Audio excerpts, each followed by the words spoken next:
empezando también con esta premisa de que se pensaba que todas estas elecciones de medio término iban a estar pintadas muy de rojo, que finalmente eso no sucedió y hubo incluso más sorpresas y novedades en relación a lo que pasó el pasado martes. Así que para contestarnos un par de preguntas, pero seguramente para generar más dudas, más debates y seguir pensando las elecciones, lo tenemos a Ernesto, a quien le agradecemos muchísimo haberse conectado.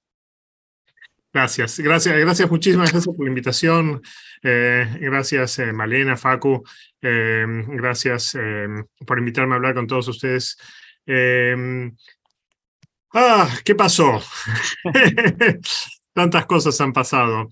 Estamos en elecciones muy particulares en todo el mundo. Evidentemente, la elección de Estados Unidos no tiene la importancia, la centralidad que tuvo la elección brasilera.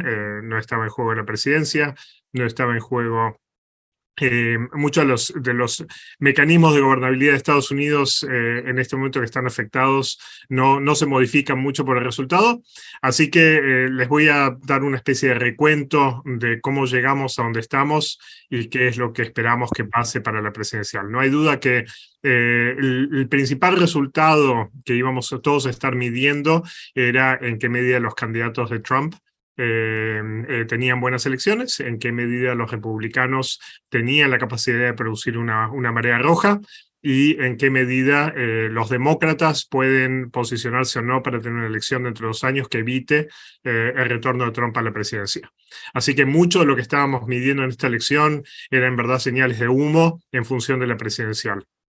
Eso a menudo pasa con las elecciones intermedias, porque las elecciones intermedias en Estados Unidos no tienen un resultado global comparable al que en otros países se observa. El hecho de que los demócratas ganen el total de votos en Estados Unidos sería absolutamente trivial en las elecciones intermedias, porque no hay ningún resultado político que sea expresión de esa voluntad popular en términos nacionales. Las elecciones intermedias de Estados Unidos son locales en el más puro sentido, en el sentido que todo lo que ocurre no se puede agregar en un resultado nacional que no sea simplemente la intuición, el olor, el olfato de cómo esto nos indica qué es lo que va a pasar en 2 años. Entonces, ¿cómo llegamos aquí?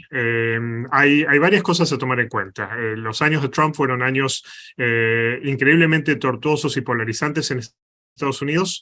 Estamos en este momento en una situación de guerra de trincheras. Hace 6 años que está esta guerra de trincheras declarada, pero por supuesto esta guerra de trincheras empieza con la revolución de Newt Gingrich a mediados de los 90, que produce una radicalización del Partido Republicano que va a ir creciendo en espacio. Todos ustedes saben que Estados Unidos, cuando uno empezó a estudiar y en los años 50, 60, 70, 80, era un modelo de que cuando existen 2 partidos existe moderación y los partidos convergen hacia el centro.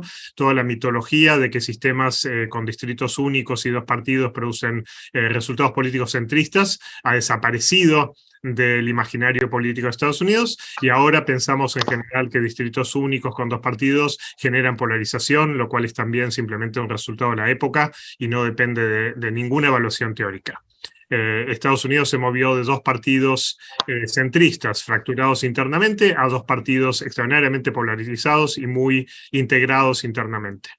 Estados Unidos tiene un partido republicano mucho más homogéneo que el Partido Demócrata, mucho más compacto y mucho más extremo, y el Partido Demócrata es un partido más fracturado internamente, más desparramado en el espacio y con un centro y una izquierda más definida que el Partido Republicano.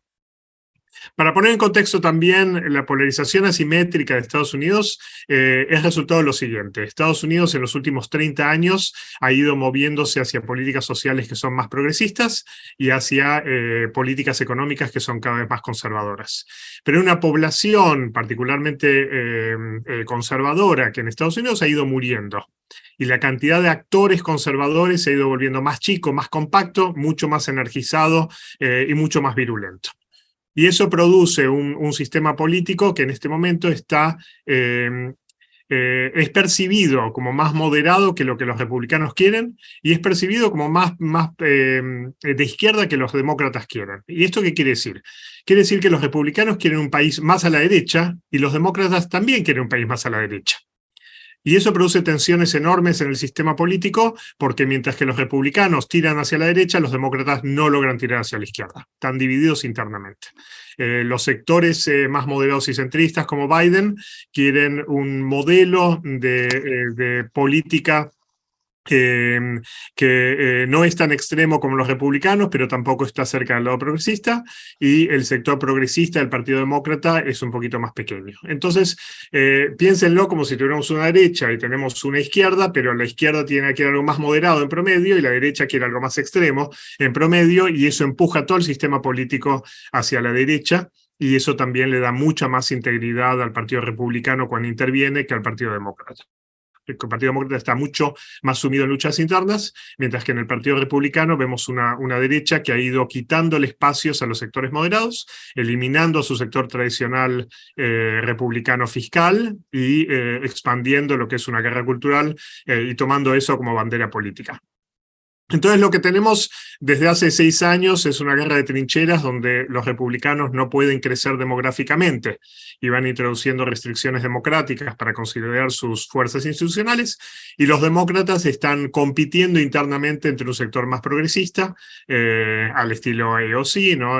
Alejandra Ocasio-Cortez, y un sector muy moderado, institucional, tradicional, que está representado por la vieja guardia, donde uno tiene a los Clintons, tiene a Biden, tiene también Obama, que es percibido más de izquierda por, ¿cómo se llama?, lo que representa en términos de conflictos raciales y históricos, y no por sus posiciones propiamente políticas.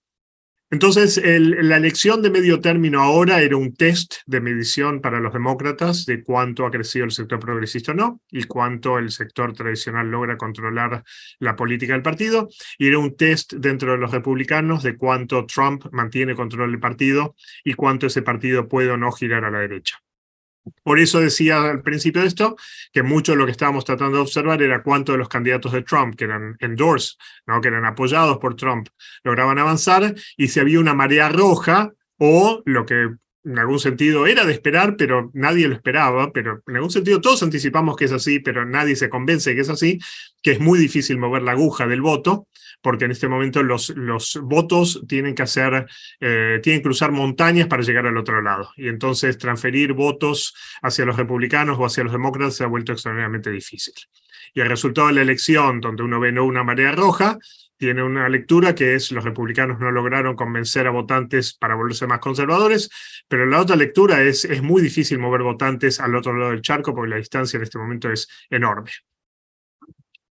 ¿Cuáles son los markers, ¿no?, las señales de que la marea roja no se produjo?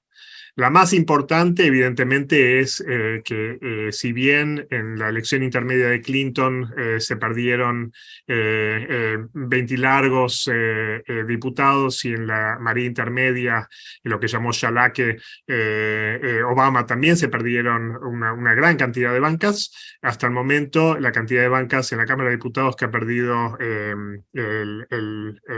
¿cómo se llama?, los demócratas es pequeña. Estamos contando 8 hasta el momento, y está muy por debajo de las cerca de 20 y pico a 30 y pico de bancas que esperaban los republicanos.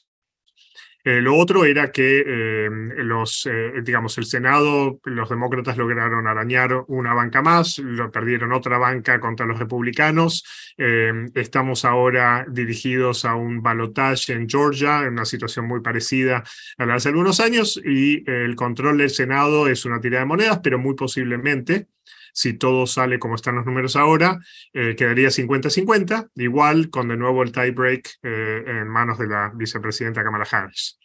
Entonces tenemos una Cámara de Diputados donde los republicanos van a tener un control, pero muy pequeño, una Cámara de Senadores donde posiblemente tengamos un stalemate, donde queden simplemente, digamos, frenados y con el voto decisivo por parte de Kamala Harris, y con un Congreso dividido, el nivel de conflictividad va a ser particularmente extraño. Si todo sale como esperamos y el Senado es mantenido por los demócratas, los republicanos van a dar rienda suelta a posiciones muy extremas en la Cámara de Diputados, van a tener la libertad de hacerlo sin ningún tipo de consecuencia porque no pueden votar en el Senado por legislación que sería aprobada y que podría llegar a ser costosa políticamente.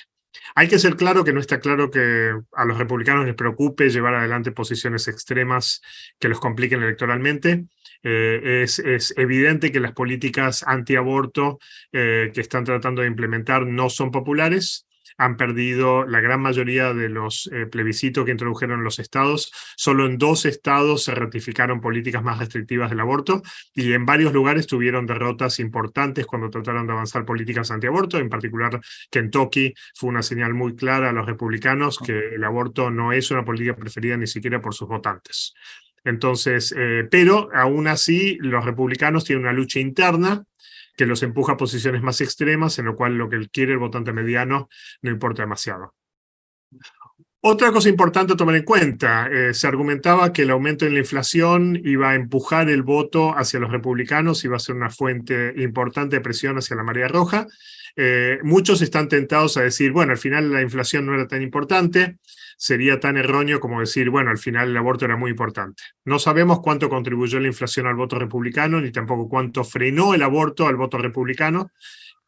Igual sabemos que pasar de un lado a otro, mover votantes de un partido al otro en este momento es súper difícil y que el votante pivote es muy chiquito, con lo cual cambiar grandes márgenes de votación se vuelve muy difícil en Estados Unidos en este momento. Eso quiere decir que puede ser que la inflación produzca una presión en contra de los demócratas, pero más allá de que la propuesta de campaña de los republicanos fue empujar el tema de la inflación, no vemos receptividad entre los demócratas y es un tema que distingue a los partidos en lugar de que todos los votantes perciban el problema de la inflación como un problema serio. ¿Por qué eso? Y porque aunque la inflación es alta, estamos en una situación de pleno empleo, los salarios han ido creciendo acompañando la inflación, no han quedado a la saga, y no vemos nubarrones en el ingreso que tienen los sectores sociales, por lo que el tema de la inflación, que es importante, no está teniendo la resonancia que esperaban los republicanos. Eso quiere decir que las agendas republicanas y demócratas no tienen por qué converger un votante mediano, aun cuando la demócrata naturalmente lo hace por las divisiones internas del partido. En cambio, en el Partido Republicano, la lucha por declarar una posición de fe detrás de Trump y por tomar posiciones que son populares con los votantes medianos del partido, ha hecho que los republicanos sigan moviéndose cada vez más a la derecha. No hubo cambios importantes en las gobernaciones, hubo un aumento de 2 gobernaciones a favor de los demócratas, de nuevo no hubo una ola republicana. Hay que tomar en cuenta que el mapa político de las gobernaciones ya era muy republicano. Eso tiene que ver con las asimetrías en la distribución territorial del voto en Estados Unidos, donde los estados menos populosos tienden a ser también estados más republicanos y donde el mayor voto nacional que tienen los demócratas no se refleja en mayor control de las legislaturas. Otra discusión importante que hubo en estas elecciones de medio término es si las nuevas reformas de redistritado habían sido claves para hacer que los republicanos, aunque tienen minoría en el voto, siguieran ganando mayor cantidad de bancas en la Cámara de Diputados. Esto en verdad es difícil de medirlo porque casi todos los lugares donde incrementaron el beneficio electoral, como en Texas a partir de redistritado, ya eran estados profundamente rojos, donde la cantidad de bancas que podían arañar no era mucha, y un par de los estados que son más competitivos y en los cuales el redistritado tenía mucha importancia, como Pensilvania, el redistritado quedó frenado por la Corte, y todavía está en manos el nuevo diseño del mapa de Pensilvania. Con lo cual, redistricting, ¿no? Redistritado, no tuvo un efecto importante en esta elección. De nuevo, eso no afectaba la percepción, eso no afectaba el voto, sino la distribución de bancas, pero era una señal importante que estábamos todos viendo para ver cuál era el nivel de daño que se espera en los próximos 10 años entre un censo y otro para el sistema político de Estados Unidos. Hubo 2 datos importantes que son, digamos, un nubarrón en el horizonte para los republicanos. Uno fue una alta tasa de participación entre gente joven y 2 tercios, 1 tercio de intención de voto demócrata entre la población joven. Lo mismo, una alta tasa de participación en las minorías, particularmente el voto afroamericano, con lo cual altos niveles de participación en la elección intermedia no son un detalle y anticipan también altas tasas de participación en la elección presidencial. La falta de una ola roja energizó a Biden y la percepción de que puede llegar a tratar de renovar su presidencia en el 2024. Este es un problema muy serio para los demócratas, no hay que minimizarlo. Es casi imposible decirle a un presidente en ejercicio que es incumbent en Estados Unidos que no corra. Es costoso reemplazar ese candidato por otro candidato, porque reemplazar a un candidato por otro en las presidenciales manda señales de que el candidato actual no fue exitoso. Entonces, está el Partido Demócrata en una encrucijada. El hecho de que la elección no fue mala energizó a Biden y eso no hace sino acentuar la discusión sobre cómo se va a definir la candidatura presidencial dentro de 2 años. Biden dio indicaciones de que quiere competir y ser candidato a presidente. Va a ser muy difícil que otro candidato compita con él, más allá de que hay un par de candidatos interesantes que vienen compitiendo en la interna. Finalmente, la muy buena elección de DeSantis en Florida agrega cierta presión sobre Trump. En esto hay que acordarse del viejo chiste de los peronistas son como los gatos, cuando todos piensan que se están peleando, están reproduciendo. El hecho de que DeSantis se pelee con Trump no disminuye el voto republicano, lo aumenta, y el hecho de tener un candidato de 44 años, joven, que viene de un estado que se ha vuelto muy conservador y que empuja para competir con Trump, no debilita el partido, lo hace más fuerte, o sea que aquellos que venden DeSantis una alternativa a Trump, creo que están pensando el problema de una forma que no va a ser muy interesante. Yo creo que en verdad la juventud y el nivel de radicalismo de DeSantis lo ayuda a Trump, lo hace verse, lo normaliza y lo hace más competitivo. Con lo cual la competencia interna con DeSantis para un partido que está completamente dominado por Trump lo beneficia. No desmoviliza, sino que al contrario energiza parte de su electorado. La última pregunta respecto de eso es si Florida fue distinto que el país porque DeSantis es un candidato particularmente bueno para Florida, o si Florida fue distinto que el país porque simplemente se ha vuelto un estado mucho más conservador, que tiene una sobrecarga de votantes trumpistas más alta que las que vemos en otros estados. Yo favorezco esa interpretación, pero todavía estamos lejos de saber cuánto del voto de DeSantis en Florida fue debido a los beneficios, digamos, de una gobernación que ha sido muy radical, pero también muy eficiente en avanzar la agenda conservadora, o si tiene que ver con estos cambios sociodemográficos y las migraciones poblacionales que vemos en Estados Unidos. Así que, perdón que creo que fui más o menos 15, 20 minutos, pero hay muchísimas cosas que han pasado en esta elección, como pueden ver, y que son una antesala de lo que esperamos en una elección presidencial en la cual creo que al ser menos local y más nacional va a tener muchísima más presencia el supremacismo blanco y varias de las preocupaciones que tenemos sobre la expansión del racismo en el Partido Republicano y su nivel de radicalismo se van a expresar con mucha más preocupación dentro de 2 años que ahora que las elecciones eran netamente locales. Bien. Bueno, sí.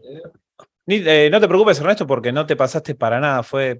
No solo fue justo en el tiempo, sino como si hubiéramos practicado, cada vez que ibas a mencionar algo, lo que hacías referencia aparecía atrás. Hablabas del Senado, aparecía el mapa. Pero no habíamos practicado eso hace 2 horas.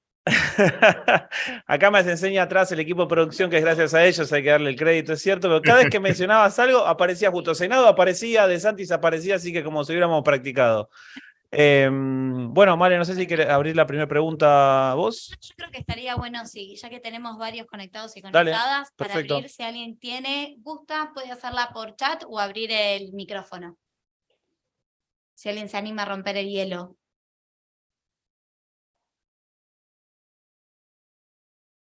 Sí, ahí está Dolo. Ahí voy, ¿cómo están? Bueno, primero muchísimas gracias por la invitación a CICAD y por esta iniciativa de poder escuchar a Ernesto, que conoce tanto sobre este proceso electoral. Una consulta en base a a la referencia que hacías. Bueno, vimos, como vos bien mencionabas, también las elecciones en Brasil y lo que se viene dando también en la región. Hablabas, bueno, de la inflación, ¿no? De cómo está pegando la inflación, y vimos también en Brasil la deflación en el caso de Bolsonaro. Y mi pregunta iba hacia si visualizás que estamos frente a nuevos clivajes en el campo electoral. Quizás estábamos siempre acostumbrados a percibir o a seguir las elecciones en el marco bueno, de un clivaje más de clase, de cómo estaba el proceso económico para evaluar cuál podía ser el resultado en virtud de premiar o no a los oficialismos.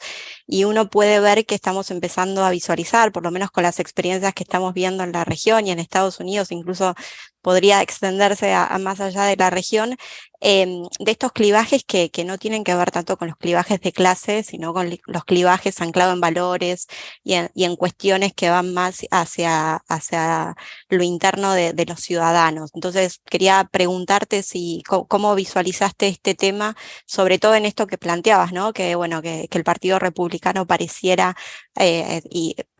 irse mucho más hacia la derecha, mucho más hacia el conservadurismo, y que por lo menos el Partido Demócrata que hoy gobierna también, digamos, se trata de ir hacia el centro. Y por ahí la expectativa que uno tenía cuando Biden ganó de que los sectores más progresistas dentro del Partido Demócrata podrían inclinar la agenda, no se fue viendo, sobre todo en el marco de este proceso electoral. Así que esa la consulta, y agradecerles nuevamente.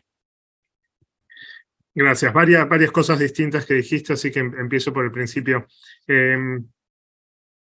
El tema de la inflación es claramente un clivaje más tradicional económico que le sirve a la derecha, en el caso de Estados Unidos, para presionar sobre gasto público y para usarlo como excusa para reducir varios de los derechos adquiridos que han estado muy centrales desde Newt Gingrich en adelante, como por ejemplo la reducción de las jubilaciones, la reducción del gasto que hay en materia de salud. Entonces, la inflación es un poquito más tradicional que lo segundo que dijiste. En Estados Unidos opera como un mecanismo que presiona hacia reformas de gasto público son regresivas, y en un país que ha estado caracterizado por niveles de desigualdad crecientes y por una presión enorme de la derecha para reducir el gasto. Todos estamos con las antenas paradas. Todos asumimos que con los niveles de desigualdad que tenemos ahora, reducir las redes sociales que tenés en Estados Unidos es algo que aún más, generaría mayores niveles de conflicto de los que hemos observado. Más allá de que el sindicalismo esté muy desmovilizado en Estados Unidos en este momento, más allá de que imaginen que consideramos como un éxito cuando se unioniza una de las distintas, ¿cómo se llama?, depósitos de Amazon, o una de los cafés de Starbucks que después se ha cerrado. Entonces, el nivel de organización que hay del trabajo es muy bajo, pero aún así estamos todos preocupados con que el tema de inflación sea usado por la derecha como una forma de limitar derechos sociales a partir de reducir el gasto. Pero una cosa que es interesante considerar es que en todos los países del mundo tenemos una inflación enorme. En la mayoría de ellos, el caso argentino es más complicado, pero en la mayoría de ellos por un problema de supply, de oferta, no demanda, y sin embargo vemos los quiebres tradicionales entre izquierda y derecha, donde la derecha trata argumentar que este aumento de inflación fue por la expansión del gasto. En Estados Unidos dice que es por la expansión del gasto de COVID, y que entonces lo que hay que hacer es reducir el gasto público, reducir los beneficios sociales, y entonces esto entra en una cadena de discusión que es muy tradicional. Muy tradicional y muy distinta de la discusión que hay del otro lado del Partido Republicano, que tiene que ver con la expansión de los beneficios y del gasto para beneficiar al votante de ingreso bajo y medio blanco de áreas suburbanas y perirurales, en las cuales está todo el problema de la construcción socioeconómica del votante conservador de Trump, que justamente compite por agenda, para decirlo así, con el tema de la inflación. Así que respecto a la primera parte, inflación es una de esas cosas que en Estados Unidos toma una forma muy tradicional. Presiona a los moderados para que acepten recortes de gasto público, es una forma de presión que usa la derecha para tratar de reducir el gasto, y anticipa mayores niveles de conflicto en general que son netamente distributivos. Pero por otro lado, como vos decís, en todos lados estamos viendo que la inflación es percibida como un problema doméstico, local, que afecta al oficialismo. Entonces uno va a España, uno va a Alemania, uno va a Inglaterra, uno va a México y a Brasil, y el aumento de la inflación es procesado como un problema de política local y afecta a los oficialismos que han estado en posición muy débil desde COVID y que se ven aún más afectados con esto. Para América Latina no es un detalle. Toda la inflación que hay en este momento presiona sobre las tasas del FED. El aumento de las tasas de FED disminuye la capacidad de acceso a crédito de toda América Latina. Eso produce una mini crisis de deuda, como pasó en Argentina, como pasó en toda América Latina, porque toda América Latina está muy endeudada, ha tomado créditos altos a tasas muy bajas. Para sostener, digamos, esas tasas hay que tomar crédito nuevo, que está a tasas mucho más altas. Eso produce, por supuesto, una bola de boliche, una ola que presiona sobre todo nuestras cuentas, y en Argentina, por ejemplo, la disminución de crédito se va a percibir aún cuando Argentina no esté en este momento accediendo a créditos internacionales digamos, en la misma escala que otros países. Así que para América Latina lo de la inflación va a ser un problema político en el muy corto plazo, que lo vamos a empezar a ver. Lo otro que dijiste también me parece súper interesante. O sea, hace años que estamos discutiendo por qué la gente está tan enojada en el norte. En el sur global la relación es otra, pero en el norte, en este momento, la pregunta es, los niveles de educación son los más altos que ha tenido la humanidad en toda su historia, los niveles de ingreso han subido dramáticamente, también los de desigualdad, pero el nivel de conflictividad que vemos, como decías vos, no está tan asociado con cosas que uno definiría clásicamente como lucha económica, lucha de clase, etc.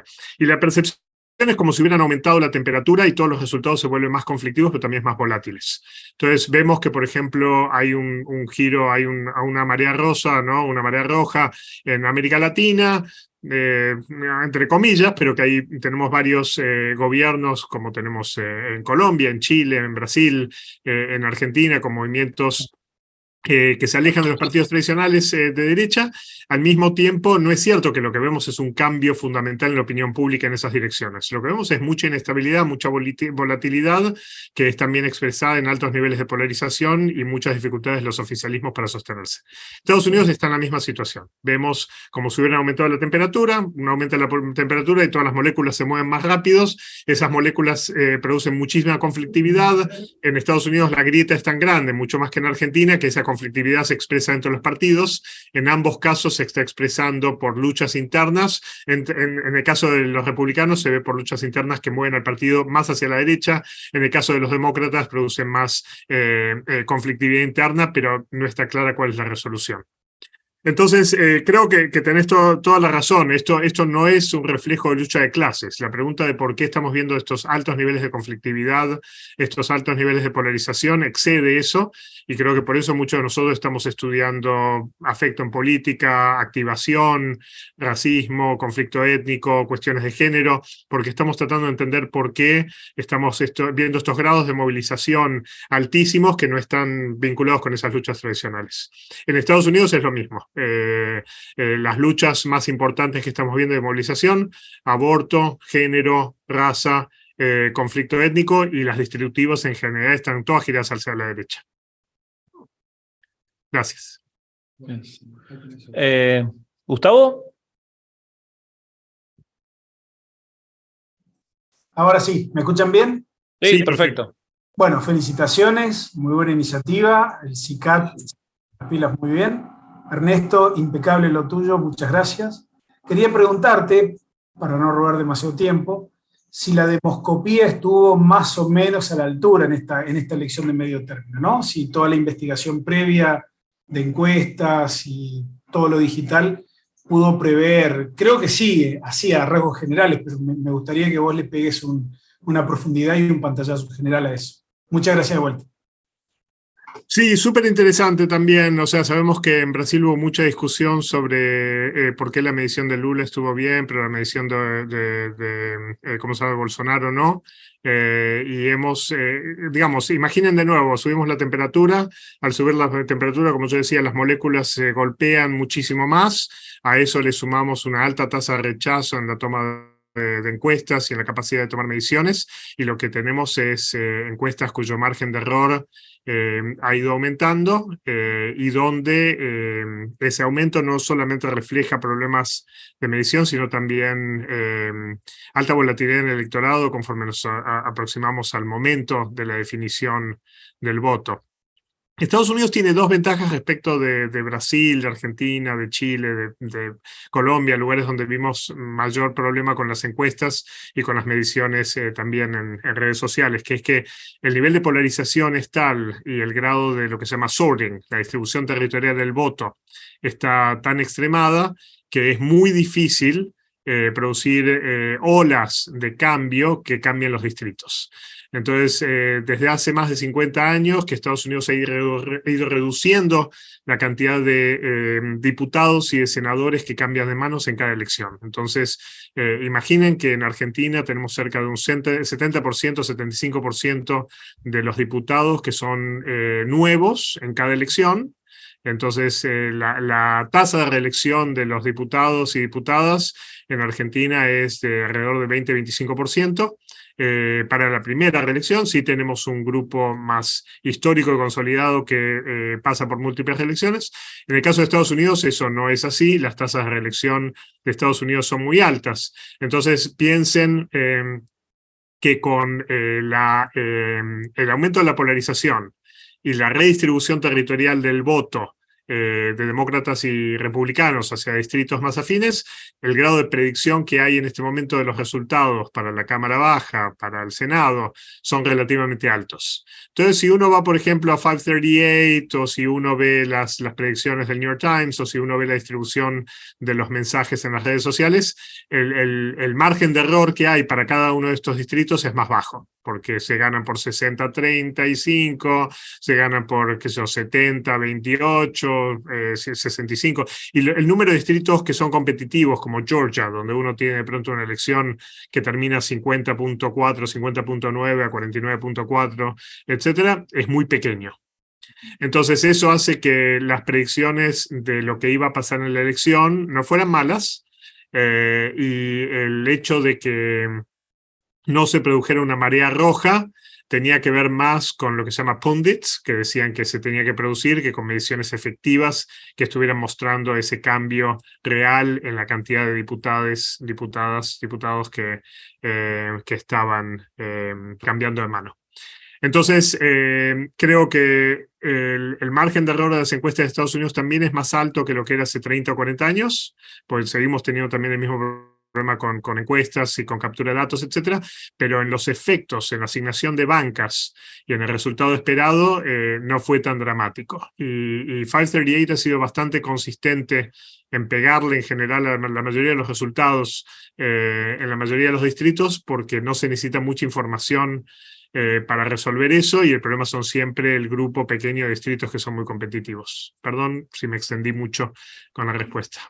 Sí, para agregar, Decision Desk también tenía un modelo bastante piola. Sí, no, y además eso también vale la pena destacarlo. Tenemos una comunidad académica muy grande que ya tiene cerca de 15 años de experiencia en metaencuestas, en combinar datos, hay un nivel de inversión en eso. 538 tiene un alto nivel de inversión, pero todos los medios ahora tradicionales tienen sus propias unidades de data center que hacen las mismas estimaciones, y en general hay un alto nivel de convergencia en esto. Así que esta vez los datos no estuvieron muy lejos. Pero bueno, de nuevo, parte de eso es no la calidad de los datos y la calidad de nuestras investigaciones, sino que los votantes acá lo están haciendo fácil, porque están tan sorted, tan separados entre sí, que es muy difícil ver distritos que sean realmente una tira de monedas. Claro. ¿Querés que vayamos con Bruno y después preguntas vos? ¿Sí? ¿Te parece? Bruno. Buenas, ¿cómo están? Gracias a acá el equipo, CICAD, y bueno, Ernesto. ¿Qué tal? Quería hacer una pregunta que viene un poco desde que comenzó este periodo 2024, ya de lo que va a ser la próxima elección, y sobre lo que vos contabas de todas estas crisis internas de los partidos, y un poco planteando a futuro, si crees que es posible que el sistema bipartidario y los mismos partidos, republicano y demócrata, puedan condensar todas estas crisis hacia adentro para resolverlas, o si esto en un plazo de 4, 6, 8 o 10 años puede terminar con la implosión del sistema bipartidario.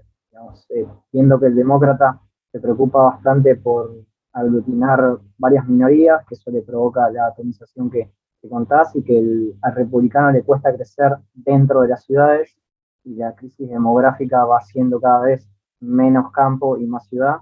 ¿Crees que podemos llegar a ver, quizás a finales de la década, la implosión de este sistema bipartidario? Gracias. Digamos, ciencia ficción, saber, pero comento un par de cosas respecto de esto. Todos esperábamos ver si las presiones internas dentro del Partido Republicano podían hacer que los Never Trumpers, lo que se llaman los Nunca Trump, y el sector del Proyecto Lincoln y los sectores más moderados, muy antitrumpistas, podían generar el tipo de fortaleza que se necesita para formar un tercer partido. No se ve en este momento que la derecha vaya a dividirse. Trump ha ganado el partido, el control del partido que tiene es demasiado alto, demasiado amplio, y lo que queda por afuera del partido ha quedado como un votante independiente, pero no como un actor que tiene el suficiente... La voluntad de poder político como para formar una tercera vía. Entonces, mi impresión es que en el Partido Republicano no hay en este momento ninguna indicación de que pueda salir de los grupos que son disidentes, que son importantes, pero que están, digamos, cambiando en su intención de voto nada más, que esos grupos puedan llegar a formar una tercera vía que sea posible. Hay igual acá algo que es imposible de medir, que es en qué medida, si Trump llega a ganar la presidencia, el nivel de conflicto político, de toxicidad, va a fracturar ese partido y puede llegar a producir un votante que no votaría nunca a los demócratas, que tampoco está nunca dispuesto a votar a Trump, y donde Trump tiene un nivel de apoyo interno tal que de pronto exista el origen, la posibilidad de que se construya un tercer partido en ese sector.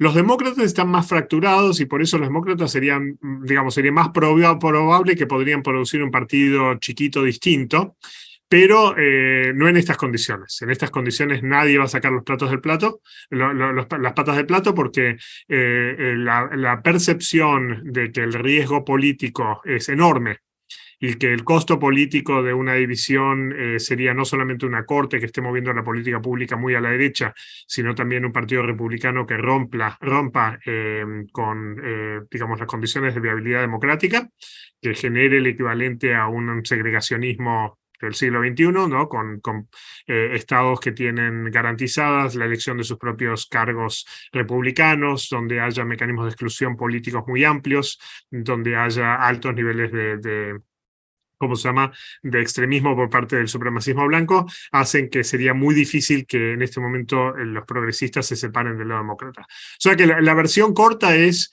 no hay nada en este momento que indique que el sistema de partidos puede eclosionar, porque lo que hay es una preocupación enorme de los demócratas sobre los republicanos y una preocupación enorme de los republicanos sobre los demócratas, que medio tapa cualquier otra opción de pensar, no, yo me quiero diferenciar dentro de los demócratas o yo me quiero diferenciar dentro de los republicanos. Nadie en este momento pareciera estar inclinado a pensar que hacer eso sería viable. Si llegara a pasar, una fractura en el Partido Republicano produciría un marasmo en la asignación de escaños.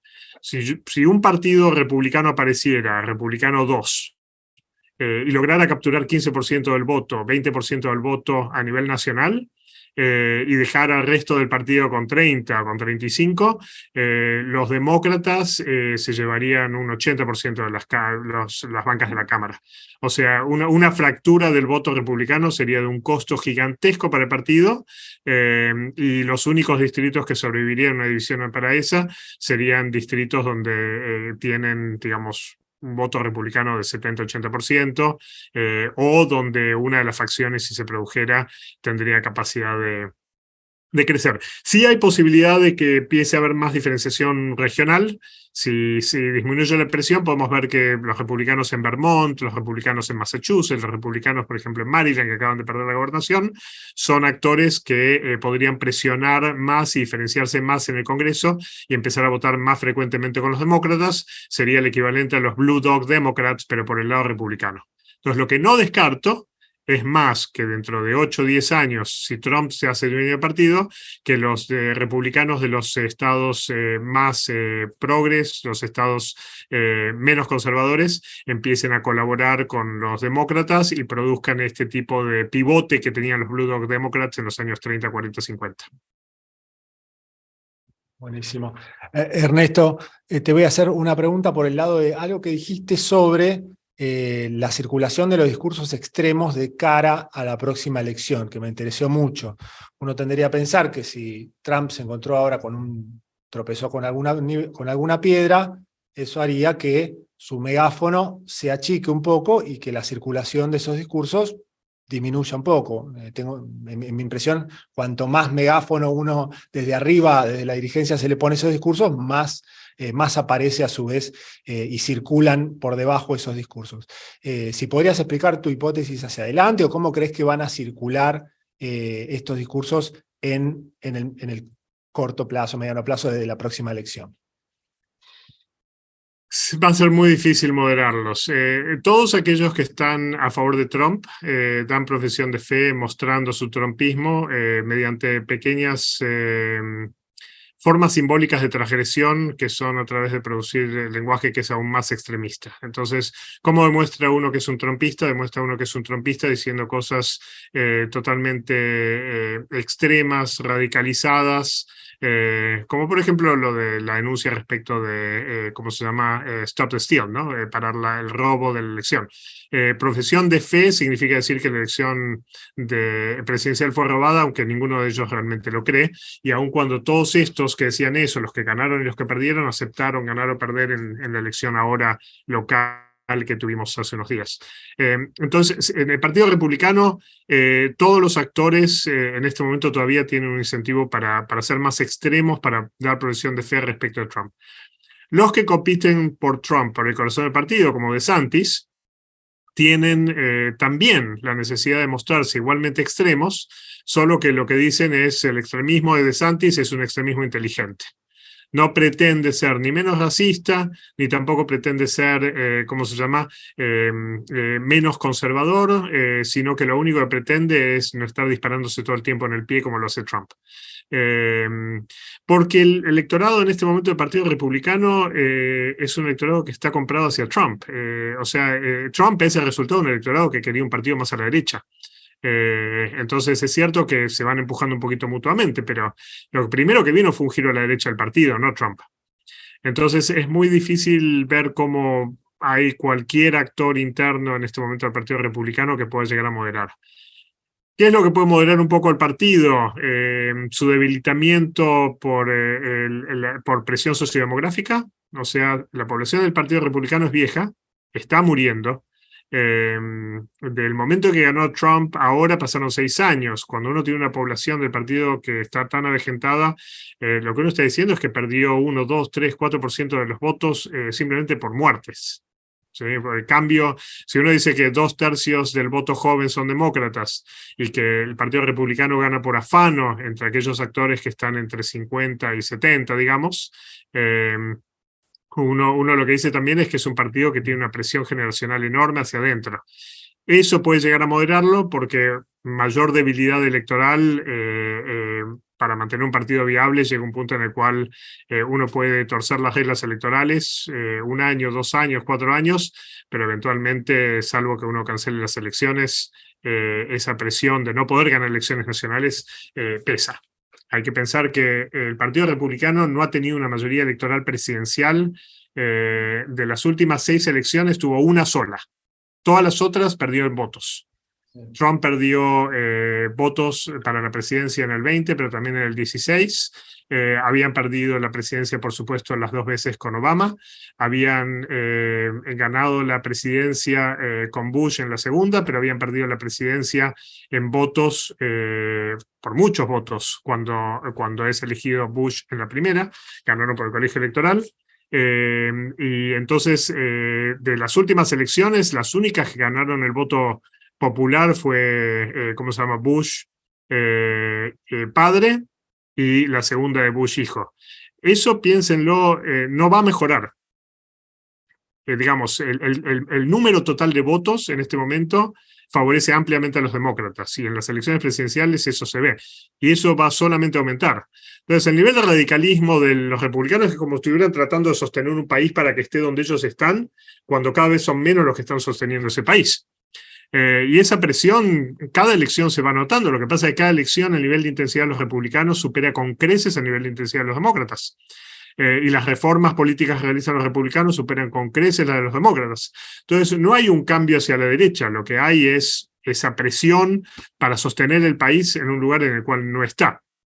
Entonces, no va a disminuir esa presión, la intensidad va a aumentar, cada vez más gente, hasta que llegue un punto en el cual tengan que emigrar. Bien. Buena pregunta. ¿Querés que lea la del chat? Sí. ¿Sí? Bueno, creo que va justo al hueso de lo que venías. ¿se escucha así? Sí. Creo que va justo al hueso de lo que venías contando, Ernesto. Ahí hay una pregunta de Valeria en el chat que, bueno, saluda y pregunta si se verificó algo en el sentido del corrimiento del voto a la derecha de los menos educados, como dice Piketty y otros, si estamos, que estamos viviendo ese fenómeno en Argentina, según resultados de una encuesta PISAC COVID 2021. No mucho, o sea, hay dos cambios en Estados Unidos importantes que todos anticipan y algunas señales de humo parecieran indicarles, pero no está del todo claro. Los dos, digamos, había un grupo de sectores de bajos ingresos que era, digamos, blanco desclasado, ¿no? Esto que se define como estos sectores rurales y perirrurales muy energizados, que son pobres en el partido, que algunos eran demócratas y migraron al Partido Republicano.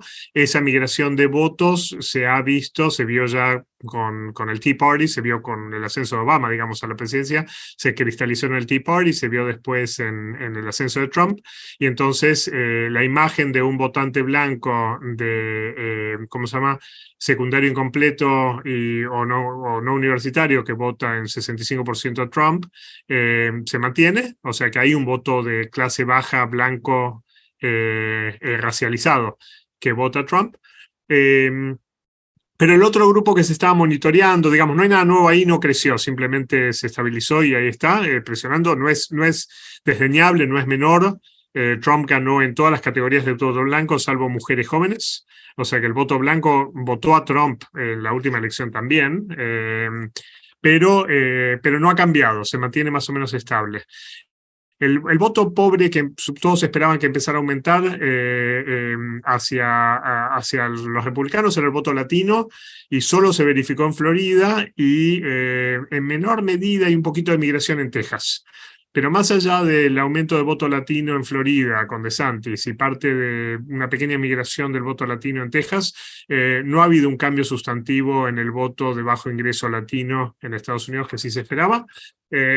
Así que no hay un aumento de este voto a lo Milley, digamos, que uno diría, ¿no? Como un voto populista de derecha activado que viene de ingresos bajos. Y ese voto republicano de bajo ingreso que está activado por temas raciales, no sé cuánto va a sobrevivir la política digamos, antirredistributiva que tiene también el Partido Republicano y que es acompañada por los demócratas, así que no me queda claro que pueda llegar a crecer. Creo que en algunos casos donde hay una derecha activada muy intensamente, hay un voto,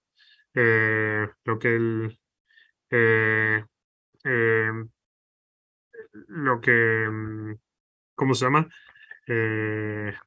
Lo que en la vieja jerga marxismo se llama lumpenproletariado, ¿no? La fantasía de que hay un votante pobre que apoya a estos movimientos populistas de derecha.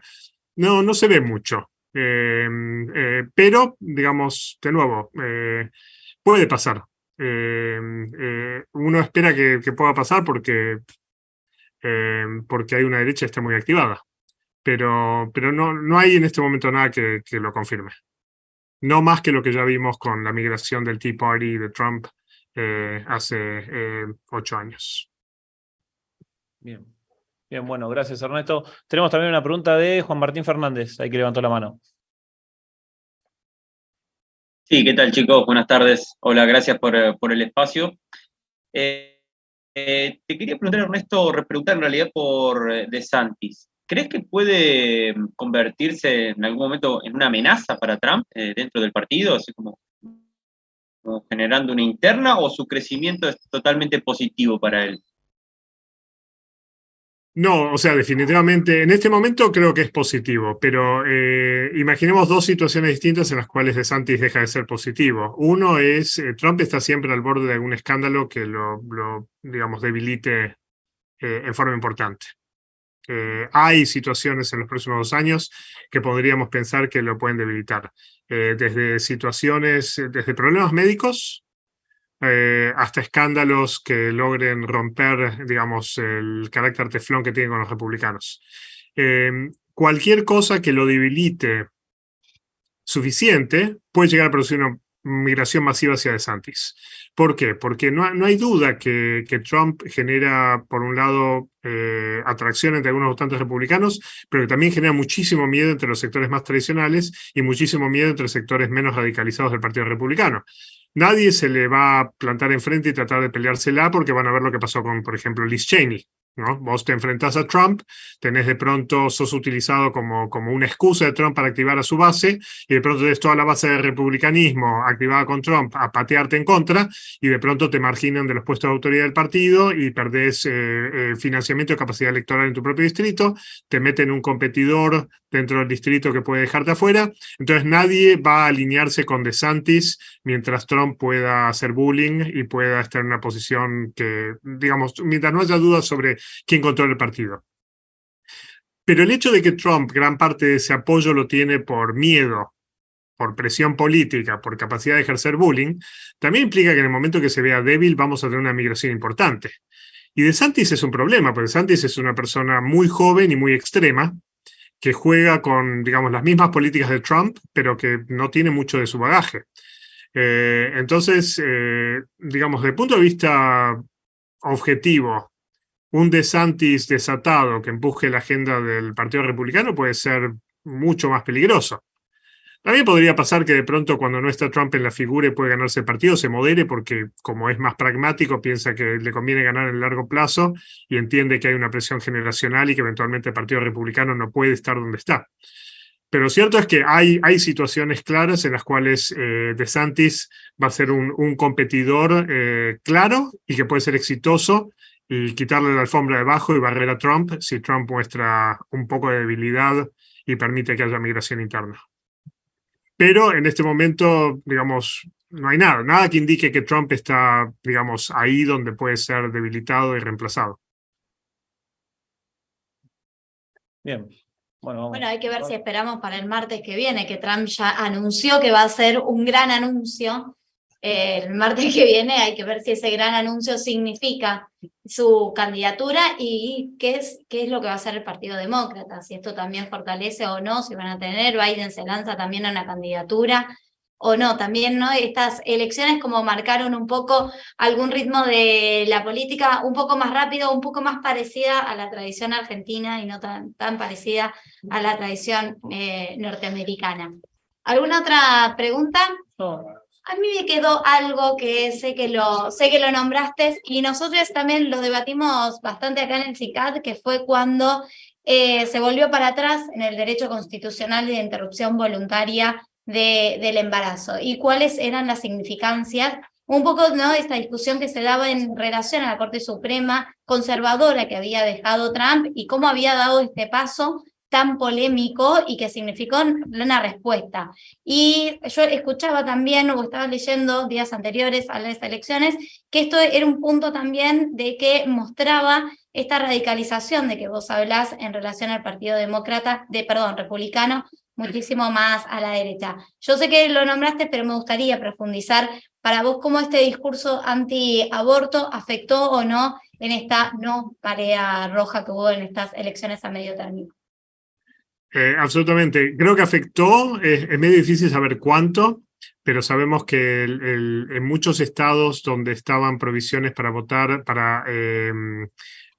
¿cómo se llama?, para prohibir el aborto en todas sus formas, vimos tasas de votación de mujeres jóvenes en particular notablemente altas y que ¿cómo se llama?, el gap lo que sería el gap de género, no es un gap en este caso, es desventaja, había aumentado considerablemente y uno asume la brecha, eso, aumenta considerablemente comparado con lugares donde no había estas provisiones para ser votadas.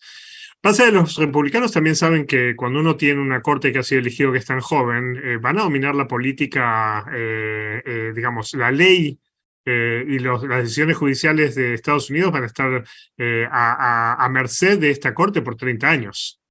Es una generación hacia adelante que tenemos que esperar para que esta corte pueda ser reemplazada.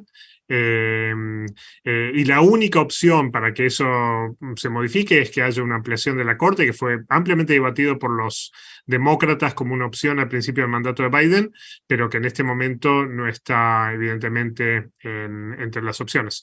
Pero sin una modificación del tamaño de la corte, uno puede enojarse, pelear, movilizar y votar, pero la pregunta es si uno puede hacerlo durante 20 años. Y si uno puede hacerlo durante 20 años con cada una de las decisiones, porque ha habido una veintena de decisiones extraordinariamente problemáticas en Estados Unidos, no solo la de aborto, aborto es una de ellas. Estamos viendo decisiones que son, ¿cómo se llama?, pro actores religiosos, pro industria, anti sindicalismo, limitación de la libertad de hacer juicio colectivo. Hay una cantidad de decisiones de la Corte que están afectando muchísimas áreas y hay un punto en el cual el Partido Republicano queda deslindado de la responsabilidad de esa corte, que es dentro de 2 o 3 o 4 años, donde esa corte pasa a ser una corte que fue elegida por Trump, pierde personería política el Partido Republicano de ser el responsable del costo político de esa corte, y entonces sí, movilizó ahora, evitó la marea roja, quizá, es una buena pregunta, quizá ayude en la próxima elección, pero lo cierto es que los costos de estas cortes, y los republicanos lo saben muy bien, se van a mantener durante muchísimo tiempo.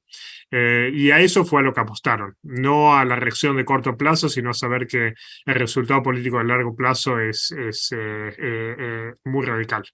Eso sin hablar de todo lo que tiene que ver con acción afirmativa, las decisiones ahora en universidades. Son tantas las áreas en las cuales estamos viendo resultados adversos de la Corte que es difícil mantenerlos todos alineados.